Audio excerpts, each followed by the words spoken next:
Bueno, vamos a estar abarcando entonces esta sección del 13 al 17.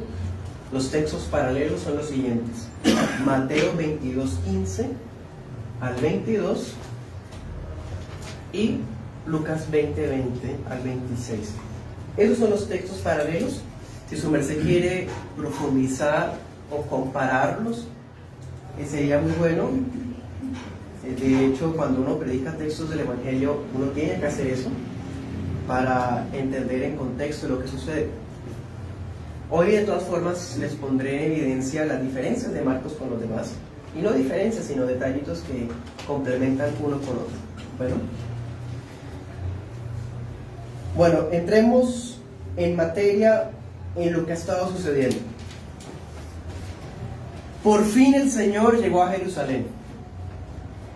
La gente lo recibe conforme las profecías en el burrito. Saben que es el hijo de David, el Mesías prometido, pero no hay ningún movimiento subversivo contra Roma ni nada, sino que va al templo, mira para todos lados y se va. No pasó nada. Al siguiente día, el Señor tumba las mesas de los cambistas y de las palomas y de los demás ventas que habían en el templo, y amonesta al pueblo de Israel después de haber maldecido la higuera. Eso fue un domingo, un lunes, y ahora el martes el Señor regresa al templo, pues esta es la semana de la Pascua, y en medio de la Pascua los peregrinos y todos los judíos llegan a esta ciudad para hacer los holocaustos en el templo. Pues el Señor vuelve al templo, y ahí los más importantes del país, sumos sacerdotes, principales ancianos y los más importantes de los fariseos, se acercan y le dicen: ¿con qué autoridad haces todo lo que haces? El Señor, ya sabemos, les dice: bueno, yo les respondo si ustedes me dicen de dónde era el bautizo de Juan. Y como ellos no quisieron responder, Él les dice: yo tampoco les voy a decir. Pero espérense, les voy a decir una parábola. Y les cuenta la parábola de los labradores malvados. Ellos son los labradores malvados que ellos no captan. Como ven que no fueron capaces de atrapar al Señor ellos mismos, ellos se van y empiezan a tramar, y le envían un grupito para seguir haciéndole trampas, seguir colocándole trampas, con tal de pescarlo en alguna cosa. Y ahí vamos, sigue siendo martes por la mañana. Los líderes judíos se fueron del lado de Jesús, pero continúan enviando hombres para hacer preguntas capciosas, con tal de atraparlo en algún error, algo que les permita cumplir su deseo de arrestarlo, su deseo de procesarlo. Hermanos, venimos a la iglesia del Señor a recibir instrucción del Señor, y así sea el siervo más humilde e iletrado, escucharlo como consejo de Dios, y no nos acercamos como buscando un tropiezo, como buscando algo que corregir, algo que burlar, algo que cuestionar. No, tenemos que tener muchísimo cuidado ya cuando nos acercamos. Dice en Eclesiastés: acércate más para oír que para hablar. Nos acercamos con humildad y escuchamos el mensaje, porque Dios habla siempre a través de la predicación del Evangelio en la iglesia local. Esos hombres se acercan al Señor no para aprender de Él, sino para buscarle la caída. Vamos a estar estudiando este texto en 2 puntos. En el primer punto vamos a mirar versos 13 al 14, una trampa inadvertida.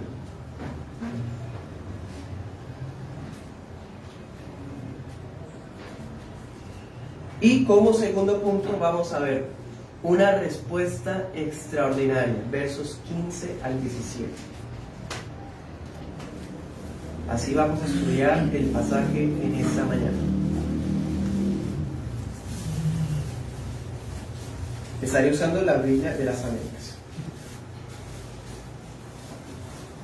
Versículo 13, comencemos, primer punto.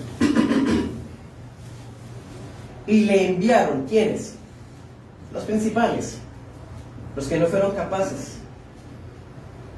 Le enviaron algunos de los fariseos y de los herodianos. ¿Sí? La entrada de Jesús a Jerusalén fue una evidentemente como Mesías. Su presencia es avasalladora en el templo. Ellos no han sido capaces. Por el contrario, tiene una gran influencia sobre el pueblo. Tienen envidia, lo siguen multitudes y lo escuchan con detenimiento la gente, con gusto. Los más estrictos religiosos, que son los fariseos, no les gusta eso. No pueden tolerar que ese nazareno sea el Mesías. Pero los más liberales helenistas, que son los herodianos, tampoco les gusta eso. Porque si ese señor es el Mesías, vamos a tener problemas con el Imperio Romano. Y los herodianos viven de eso. Entonces, son dos grupos que no tienen armonía en nada. Fariseo, estricto, legalista, estudioso de la ley, de los profetas. Y los herodianos, gente judía, traidora, publicanos, judíos que vendían a su gente con tal de tener una buena posición. No podían unirse, eran como agua y aceite. Pero aquí sí se unen, porque tienen algo en común. Los dos odian a Cristo. Los dos odian a Jesús. Hoy día pueden haber religiones diferentes, budismo, islam. Hoy puede haber movimientos diferentes, mormonismo, testigos sin Jehová. Pero ellos con toda normalidad pueden unir fuerzas con tal de contradecir la verdad del Evangelio. Hay multitud y diferentes pecados, multitud y diferentes tipos de demonios, pero pueden ser diferentes unos de otros, pero que con tal de contradecir la palabra y tratar en lo posible de retenerla, se juntan. El ser humano siempre ha sido así. Le fascina unirse para oponerse a la verdad del Evangelio. Y empezamos desde Babilonia, la Torre de Babel. Y así sucesivamente. Entonces, siendo los más influyentes y notables entre los judíos, los principales no fueron capaces de vencer al rey. Así que se van a seguir tramando qué hacer. Entonces envían un grupo de hombres, y ojo con esto, Mateo 22:16 nos dice que esos fariseos que enviaron ahí eran estudiantes, eran discípulos de fariseos, es decir, eran estudiantes de la teología del momento, gente formada. ¿Se acuerdan que Jesús les dijo que ustedes van hasta la última de la tierra para ser un discípulo y lo vuelven un hijo del infierno peor que ustedes? Pues ese es uno de esos. Ese grupito que iba ahí eran los discípulos de ellos, estudiosos de la teología del momento, una teología legalista, como muchos seminarios que no enseñan la gracia del Evangelio, sino teología liberal, teología espiritualista y mística. Eso son lo mismo que la secta de los fariseos.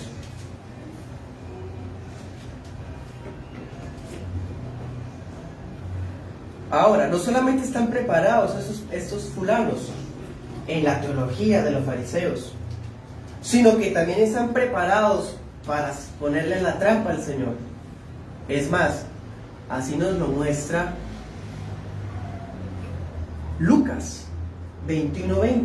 Dice: acechándole, enviaron espías que se simulasen justos, a fin de sorprenderle en alguna palabra para entregarle al poder y autoridad del gobernador. Lucas nos cuenta cuál era la trama, cuál era el meollo, qué era lo que quería. Y Mateo que es el texto paralelo, Mateo 22:15, nos muestra que consultaron entre ellos, o sea, se sentaron a trazar el plan de acción. ¿Qué hacemos con esto? No fuimos capaces, busquemos una trampa. ¿Qué hacemos para que sí o sí lo tapemos y caiga en la cárcel? Ya sé, hablemos de impuestos. El reino de Israel añoraba ser independiente. Pagar impuestos para ellos era una humillación. Ese es el tema preciso, ya sé. Vamos a enviar a ese grupo de estudiantes que se simulen hipócritas, agazapados, que hagan como si fueran piadosos. Bueno, cuando usted se acerque a él, primero tóquele el ego.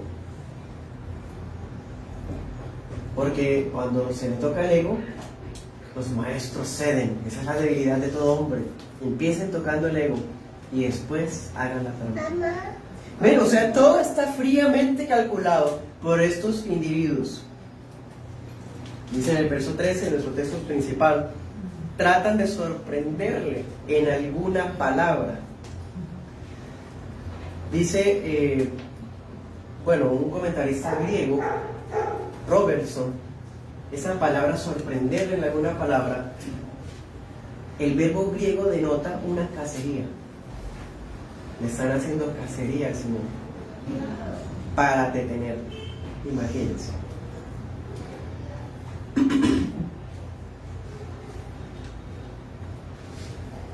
Pero bueno, volvamos a lo mismo. Fariseos y herodianos, dos grupos completamente distintos, pero no es la primera vez. ¿Se acuerdan que una vez vimos ese grupito juntos otra vez? En Marcos 3:6 ya se habían unido. Marcos 3:6, esa enseñanza la estudiamos hace unos años atrás. Marcos 3:6. Los fariseos salieron de la sinagoga y enseguida comenzaron a tramar con los herodianos en contra de Jesús para ver cómo podían destruirlo. O sea, el complot ya tenía tiempo, solo que esta vez vuelven a unir fuerzas. Dos sectas, una legalista, la otra liberal, pero unen fuerzas con tal de cumplir su cometido, deshacerse del Señor. Efectivamente, sigamos en el texto, verso 14, se nos dice que estos hombres se acercaron al Señor y le dijeron algunas palabras, como diría el salmista, lisonjeras. ¿Usted quiere saber qué es ser lisonjero? Ahí está. ¿Qué son las lisonjas? Eso es maestro. Sabemos que eres hombre veraz, que no te cuidas de nadie, porque no miras las apariencias de los hombres, sino que con verdad enseñas el camino de Dios. Muchas gracias. Son los mejores cumplidos que un siervo de Dios podría recibir. Maestro, hombre veraz, o sea, diría popularmente, predica y aplica. No te cuidas de nadie, o sea, es alguien imparcial, dice la Biblia de las Américas. No miras la apariencia de la gente, o sea, trata a todos ricos, pobres por igual. Enseña con verdad el camino de Dios. Bueno, o sea, tiene que ceder con eso, dirían esos fulanos, con estas lisonjas. Comenta el doctor Sproul: esta alianza, la de fariseos y herodianos, es posible porque ambas partes aceptan la ocupación romana. Los fariseos, que tanto querían que el Mesías viniera, en realidad estaban cómodos con su posición económica, su posición social. Y los herodianos también están conformes con que Roma sea imperio. Sigo con la cita. La primera, como un castigo divino. Los fariseos pensaron que era un castigo divino por los pecados de los judíos. Y la segunda, los herodianos, por una ventana política. Por eso pueden unir fuerzas.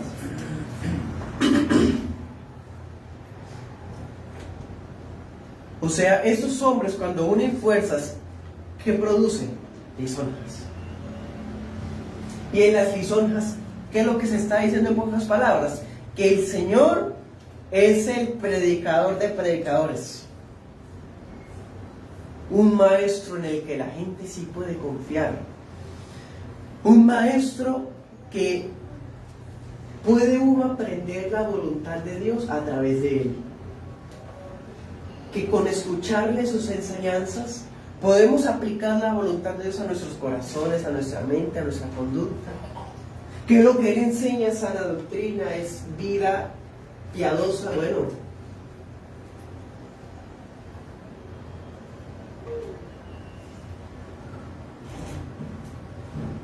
ojalá que todo eso no fueran meras lisonjas, ¿no? Porque todo lo que están diciendo es verdad. Pero ellos no se la creen, porque son mentirosos, hipócritas. Son meras lisonjas, meras palabrerías, porque tienen algo detrás. Cualquier ingenuo cede ante las lisonjas. Hermano, nunca ceda ante lisonjas. Palabras suaves, despaciosas y bonitas son las más peligrosas y las que más filo tienen. Y eso incluye a falsos cristianos. Mucho cuidado. Nosotros nos honramos unos a otros en respeto y amor, pero con hechos, no con palabras. Los que tienen el estandarte de las palabras son los más peligrosos. Mucho cuidado. Cualquier maestro ingenuo cede ante palabras. Y nosotros, si hubiéramos leído este versículo por primera vez en nuestra vida como niños espirituales, hubiéramos tenido esperanza. Uy, se van a convertir. Todo esto, sí, ya reconocieron al Señor, qué bueno. No es así. ¿Qué había pasado antesito? ¿Qué pasó la vez anterior que estudiamos? Ellos que le dijeron, muéstranos tus credenciales. ¿Quién te nombró? ¿Y cuál es la primera lisonja que dicen? Maestro.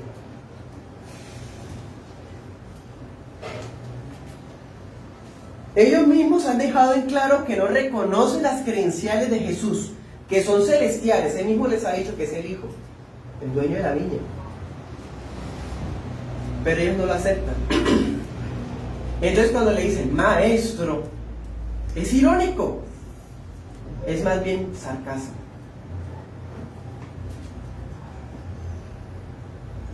Luego dice en Mateo, eres hombre veraz, dice en Marcos, y Mateo dice amante de la verdad. Dice en Lucas 21:21, dice si enseñas rectamente. Si ellos reconocieran realmente la veracidad del Hijo,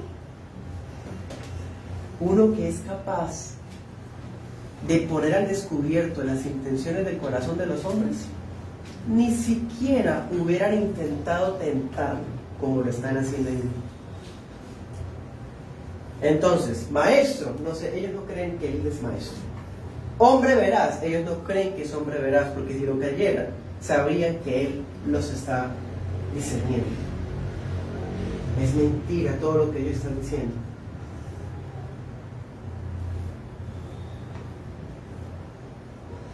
Hermanos, y especialmente a los hermanos pastores o los aspirantes al ministerio, los pastores sanos no pueden dejarse afectar por la suavidad de las palabras de felicitación o las palabras de cumplidos que puedan recibir de las personas.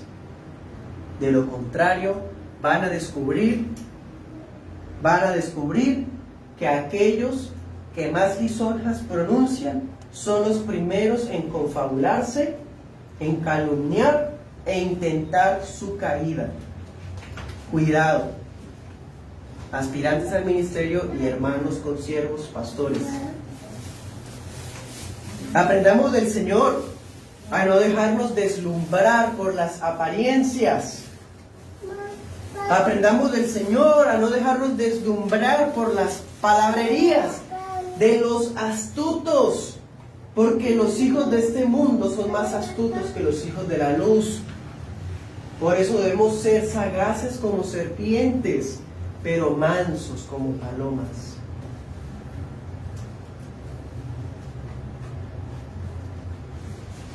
Sigamos adelante con este texto. El primer punto se acerca de la trampa. Mire que después de todas estas lisonjas sigue la pregunta, ahora sí. ¿Es lícito dar tributo a César o no? ¡Ay, el séquito de tramposos ya mostró sus verdaderas intenciones! Fue la pregunta. Recordemos algo, hermanos, de acuerdo a la parábola que vimos recientemente. El rey se encuentra visitando su viña. Está en el templo de su padre.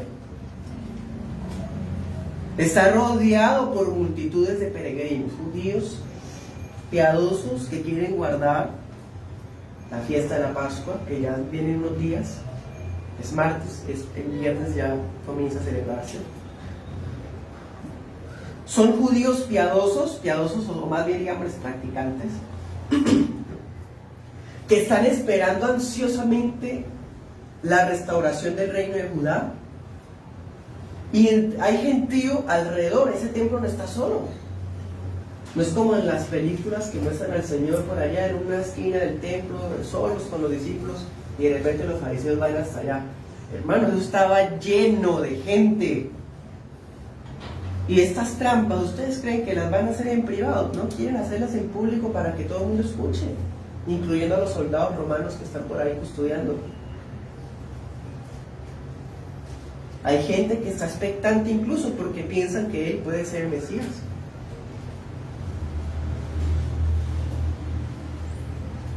Entonces, como se dan cuenta, hay muchos judíos practicantes, están expectantes de Jesús.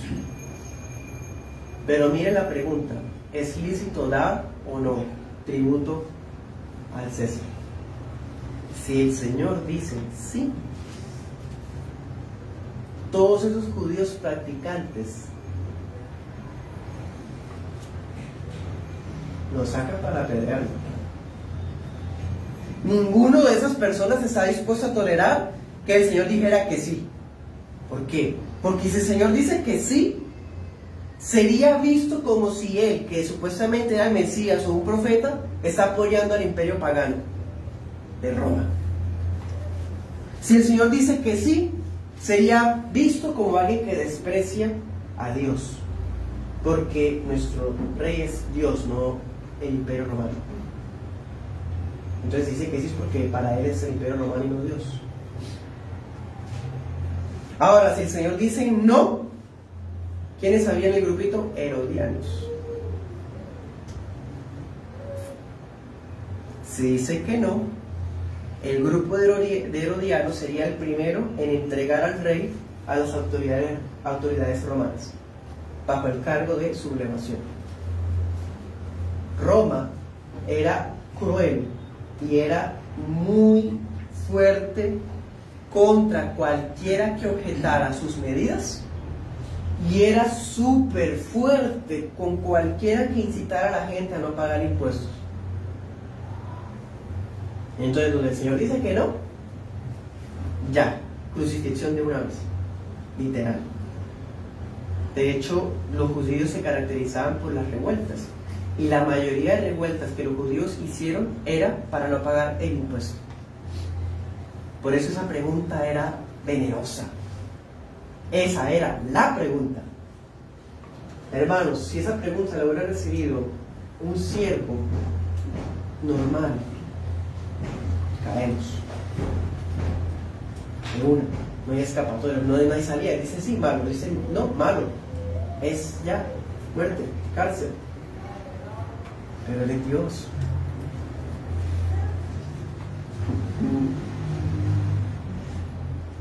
Ahora, por otro lado, cuando se compara Mateo y Lucas con Marcos, Marcos es el único en hacer énfasis en la pregunta de los fariseos. Dense cuenta de la pregunta: ¿es lícito dar tributo al César o no? ¿Pagaremos o no pagaremos? ¿Sí? Esa repetición solo la tiene Marcos. Porque Marcos nos quiere primero mostrar que la pregunta la hicieron casi que a voz sin cuerda. La pregunta, bueno, era bajo presión para hacerlo decir lo que tuviera que decir el Señor. Segundo punto, una respuesta extraordinaria. Versículo lo que el Señor estaba tratando de decirles. Pues bueno, el rey conoce la hipocresía, la malicia, la astucia que hay detrás de estos hombres. Él sabe las intenciones del corazón porque es verdaderamente Dios. Y Dios es omnisciente. Y miren esto, versículo 15. Les dijo: ¿por qué me tientan? Esa pregunta muestra otra vez su identidad. ¿Por qué me tientan? Tentación. ¿Quién, sino solo Dios, puede atribuirse, bajo este contexto, que colocarlo a prueba es tentarlo? Si a uno lo ponen a prueba, le ponen a uno trampas, uno no va a decir no me tiente, porque pues para uno tentar viene más bien como del diablo o como nuestras propias pasiones, dice Santiago. Pero solamente Dios puede hablar así: ¿por qué me tienta? Colocarlo a prueba es tentarlo. Y mire la providencia de Dios. Hoy estudiamos Éxodo, el agua de la peña, cuando los israelitas tentaron a Dios en Masá y en Meriba. ¿No hicieron lo mismo los israelitas en el desierto contra Yahvé en Masá y Meriba? Me tentaron, dice la palabra, Éxodo 17:7. Otra vez el pueblo de Israel está tentando a Dios. Leamos Deuteronomio 9:22, uno de los textos que les di esta mañana que no leímos. Aprovechemos la oportunidad para leerlo. Deuteronomio 9:22.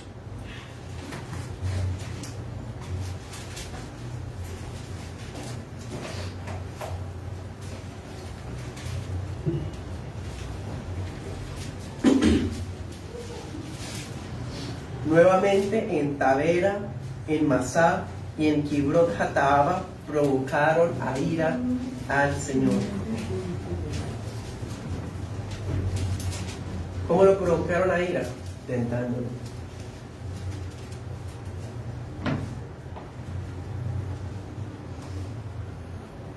¿Por qué me tientan? Entonces, Jesús está mostrando que Él es Dios. Primero, porque conoce lo profundo de las intenciones de esos fulanos que decía, ¿se acuerdan que Lucas dijo que hacían como si fueran piadosos? Simulasen justos. Se simulaban justos. Entonces, siendo Dios verdaderamente Dios, hicieron, saben, pero siendo verdaderamente hombre. Porque Dios ha tomado la forma de siervo. Dios ha tomado la naturaleza humana. Ese es un hombre también. Jesús es hombre. Y como se hizo hombre, responde la pregunta. ¿Y cómo responde el Señor? Les pide que traigan una moneda. Traigan una moneda. Algo muy interesante, Mateo 22:18, dice que el Señor les dijo hipócritas. Se los dijo. También nos dice Mateo 22:19 al 20 que el Señor pidió específicamente una moneda. ¿Cuál? El denario. Él pidió esa moneda. Es que en español pues al traducirlo, pero él pidió un denario. El denario. El denario era la moneda que se usaba para pagar el impuesto imperial. Ese impuesto era como una especie de censo. Por cada israelita varón debía haber un pago. Por eso es que ese era el impuesto más odiado de todos. Voy a citar a Hendrickson, abro comillas: el denarius o denar era una pequeña moneda de plata equivalente al salario ordinario que se pagaba a un obrero por un día de trabajo. Era la cantidad fijada por la ley para el empadronamiento, o sea, para el censo. Cierro comillas. El Señor pidió esa moneda. Bueno, podemos imaginarnos a esos fulanos de unas van corriendo a traer, o quizás tenían en su bolsillo. Cumplen la comisión de hacerlo tropezar. Entonces fariseos y herodianos corren diligentes a buscar la moneda, o seguramente la tienen ellos ya en su bolsillo. También eso nos deja una pregunta: ¿el Señor no tenía esa moneda? Y parece que los dos tampoco. Pero bueno, ya se las dejo hasta ahí. Como sea, el Señor quiere que ellos mismos la saquen de los bolsillos de ellos. Saquen la moneda de sus propios bolsillos. ¿Por qué? Para hacerles ver que ellos usan esa moneda. Para hacerles ver que ellos se benefician de usar esa moneda.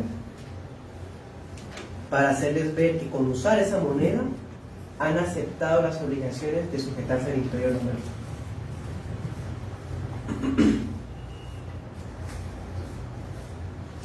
Versículo 16, volvamos al texto principal. Verso 16 dice que cuando se la trajeron, él les preguntó de quién era la imagen y la inscripción. Eso todavía está, ¿no? Las monedas, hasta las del día de hoy, tienen un rostro, por lo menos la mayoría, y hay una inscripción en una parte. Muchas monedas conservan esa tradición todavía. En el denario, en un lado de la moneda, se encontraba la imagen del César, el busto, pues, esa parte, la cabeza. Y decía lo siguiente: César Tiberio, hijo del divino Augusto. O sea, esa moneda era una blasfemia. Para los israelitas esa moneda era una blasfemia. César, hijo de Dios. O sea, sí, hijo de Dios. Como si el César fuera un dios. O sea, era una moneda que implicaba el culto al César. O era una propaganda política. Hoy hay gobiernos que generan adoración a su líder. Lo mismo era en ese entonces. Eso decía una parte de la moneda. La otra, el otro lado, ¿qué decía? Decía sumo pontífice. Por lo menos hoy en el mundo también hay un sumo pontífice, ¿no? Sigue habiendo César. Una muestra clara de idolatría. Porque cuando le dice sumo pontífice a ese pagano, está afrentando directamente al sistema judío de adoración. Porque el sumo sacerdote era de la línea de Aarón. Y ese hombre, ¿quién es? O sea, esa moneda era una blasfemia, era una herejía, era algo grave contra las creencias judías. Por eso era tan acalorada lo que implicaba esa moneda. Entonces ellos con mucho gusto traen la moneda del Señor. El Señor hace la pregunta y ellos responden: César. ¿De quién es esa imagen? ¿De quién es la inscripción? Ya sabemos cuál es la imagen y qué decía la inscripción. Ellos dijeron: Tiberio César. Entonces el rey, el verdadero rey, dice: pues den a César lo que es de César y a Dios lo que es de Dios. Hermanos, esa respuesta es impresionante. Miren, hagan lo posible por leerla como si nunca la hubiera escuchado y se va a dar cuenta la perspicacia, la sabiduría que hay en esa respuesta. No tiene salida, pero esa respuesta es impactante. Es más, cuando dice den a César, en el griego ese den significa devuélvanle. Porque esa moneda no era de ellos, era del César, de verdad, era del César. Por eso es que, hermanos, dice, se maravillaban, porque es una respuesta impresionante. Miren, el Señor dice, dar de vuelta, den a César, den de vuelta a César lo que es de César. Y a Dios lo que es de Dios, o sea, den de vuelta a Dios también lo que es de Dios. ¿Qué significa? Que los judíos no les hagan a Dios lo que es de Dios. Eso está implicando. Claro, miren cómo están tratando al Hijo. Si en la moneda estaba la imagen del César, y hay que darle a César lo que es de César, darle a Dios lo que es de Dios, ¿qué es? Toda nuestra vida, porque fuimos creados a imagen de Dios. Ellos no lo estaban haciendo. Entonces, esta respuesta es una de las más populares de Jesús, pero cuando la leemos objetivamente encontramos una profundidad. Por eso Marcos no oculta la reacción de los tramposos, se maravillaban. Diríamos popularmente los de locos.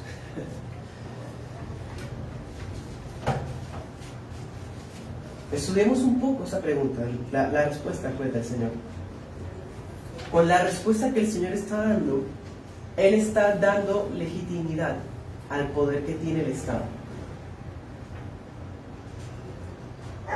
Es más, en Juan 19:11, Poncio Pilato, ¿se acuerdan que le dice, no sabes que yo tengo poder para dejarte libre o para entregarte?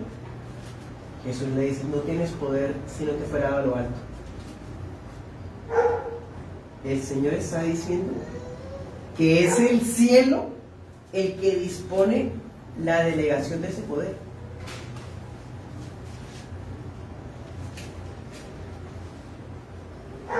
Entonces, Dios soberano es el que muestra su poder a través del Estado. Y ahora pensemos un poco en los judíos, los israelitas. Era una nación que anhelaba ser independiente, pero estaba siendo vasalla del Imperio Romano. De todas maneras, aunque era una colonia de Roma, se estaban beneficiando de la Pax Romana. La Pax Romana fue un periodo de paz mundial que hubo porque los romanos, con su fuerza militar, borraron a muchos bárbaros, piratas, asaltantes. Hubo mucha tranquilidad internacional. No hubo guerras por mucho tiempo. Los israelitas eran casi esclavos del imperio, pero estaban siendo beneficiados de esa Pax Romana. ¿Dónde estuvieron los filisteos, los edomitas, los moabitas volviendo a atacar? Nunca más. ¿Qué más beneficios dio Roma? Los tribunales civiles, los procesos penales y todo eso. Ellos aprendieron. Los judíos sin pruebas y sin nada mataban a una persona. En cambio los romanos tenían procesos, pruebas. ¿Qué más beneficios hay? La ciudadanía. Muchos israelitas tuvieron la ciudadanía, como Pablo, por ejemplo. Y con esa ciudadanía se podían hacer muchas cosas en todo el mundo. Eran muchos beneficios de la ciudadanía romana. ¿Qué otro beneficio? Los caminos. Los romanos fueron los primeros en construir carreteras que aún todavía están. Sendas, senderos, caminos que todavía se usan. Era la manera que Dios usó para unir la aplicación del Evangelio fluyera. Entonces, el hecho de que ellos pagaran impuestos era una respuesta justa de todos esos privilegios. Hermanos, los cristianos debemos pagar los impuestos porque mal o bien somos beneficiados. Tenemos la seguridad pública a través de la Policía Nacional, el SMAT, el Ejército Nacional, Fuerza Aérea. Contamos con instituciones que de cierta manera, mal o bien, brindan cierta seguridad, juzgados, cámaras de comercio, laudos arbitrales y bueno, muchas cosas. Nuestros impuestos son la respuesta justa a todos esos beneficios que tenemos a través de ellos. Bueno, entonces los judíos debían aprender eso. Y por otro lado, Les está enseñando el Señor que ellos son los labradores malvados que no le están entregando nada a Dios, los frutos de la viña, al Hijo que había venido. Hermanos, entonces vamos a leer Primera de Pedro 2:13.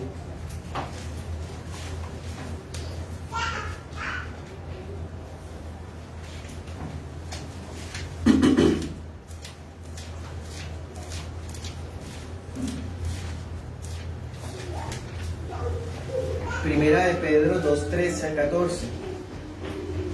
Dice: sométanse por causa del Señor a toda institución humana, ya sea al rey como autoridad o a los gobernantes como enviados por Dios para castigo de los malhechores y alabanza de los que hacen el bien. Veamos el 17. Honren a todos, amen a los hermanos, teman a Dios, honren al rey. Hermanos, el rey que está hablando Pedro acá fue el mismo rey que lo mató a él. El emperador Nerón era el emperador que aquí está hablando Pedro, y fue el que mató a Pedro. Y de todas formas Pedro dice: honrenlo y sométanse. Romanos 13:1, otro texto, lo mismo, Pablo: sujétense a las autoridades establecidas por Dios. ¿Cuáles autoridades, Pablo? El emperador Nerón, el que decapitó a Pablo.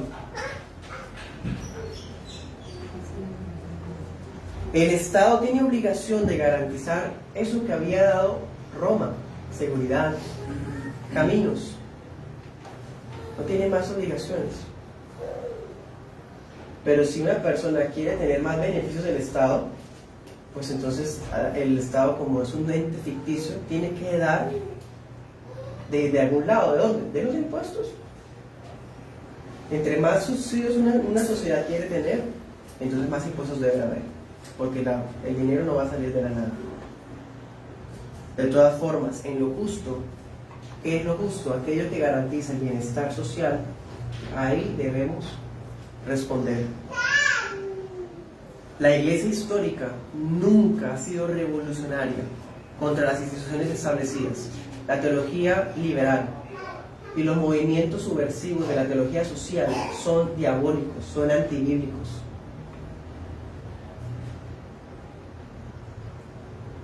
Por el contrario, la Iglesia cristiana siempre ha reconocido el control soberano de Dios para traer orden, paz y seguridad a los ciudadanos. De todas formas, los honores que son de Dios son solo de Él, y el César no puede participar de Él. Den a César lo que es de César. ¿Y por qué pone a Dios después? Y a Dios lo que es de Dios quiere decir que lo que se le da a César tiene límites, porque lo que es de Dios está por encima, por eso lo coloca en segundo lugar acá.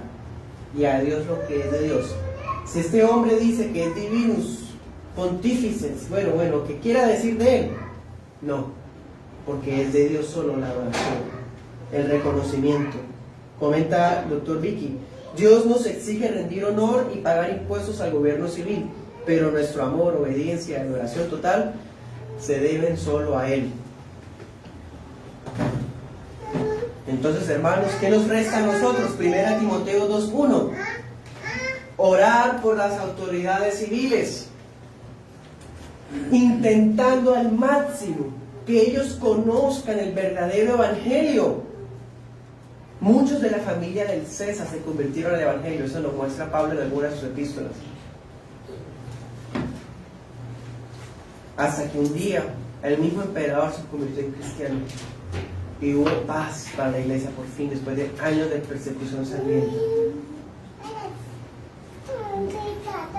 Los cristianos deben sujetarse a las autoridades humanas establecidas por Dios. Tito 3:1 también lo dice. Pero siempre habrá un límite. Vamos a sujetarnos en todo aquello que no contradizca que no vaya a contradecir la palabra de Dios. Hechos 5:29. Porque es necesario obedecer a Dios antes que a los hombres. Si el Estado va a imponernos una ideología de género, nos va a imponer casar a homosexuales, o nos va a meterse en la iglesia a decirnos cómo hacer el culto, cómo cobrar ofrendas, cómo, bueno, tantas cosas que quieren meterse. Decimos no, no, aunque hayan leyes establecidas para eso, no. La iglesia no se sujeta al Estado en cuanto el Estado se meta a la iglesia. El Estado no es bienvenido dentro de la iglesia. No. De todas formas, hermanos, sean gobiernos y tronos humanos o potestades espirituales, Cristo es Rey soberano y Creador sobre todos. La adoración es solo para Él y así es como le rendimos tributo al verdadero Rey. Damos a César lo que es de César, pero a Dios lo que es de Dios. Y esa es nuestra regla en todo. El cristiano puede participar en la política, claro, debe hacerlo, pero el Estado aquí dentro de la iglesia no tiene participación en nada. Bueno, entonces vamos a orar.